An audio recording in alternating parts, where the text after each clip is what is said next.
বহুল আলোচিত দ্বীনি শিক্ষা প্রতিষ্ঠান দক্ষিণ ঘাটলাবাগ মহিলা দাখিল মাদ্রাসার নবগঠিত অ্যাডহক কমিটির সংবর্ধনা ও অভিষেক অনুষ্ঠান মাদ্রাসা প্রাঙ্গণে অনুষ্ঠিত হয়েছে।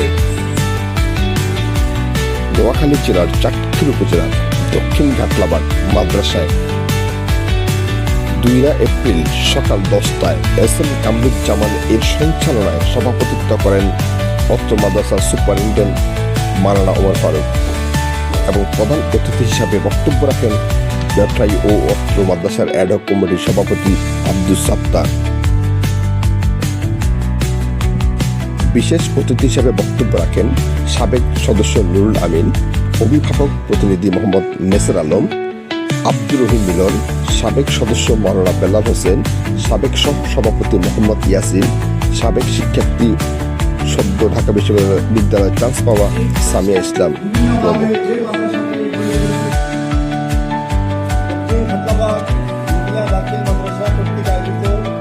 অনুষ্ঠানের শুরুতে মাদ্রাসা কর্তৃপক্ষ নবগঠিত অ্যাডহক কমিটির সদস্যদের ফুল দিয়ে বরণ করেন। তারপরে জাতীয় সঙ্গীত পরিবেশনের মধ্য দিয়ে আমন্ত্রিত অতিথিরা মাদ্রাসার বিভিন্ন পরামর্শমূলক বক্তব্য রাখেন।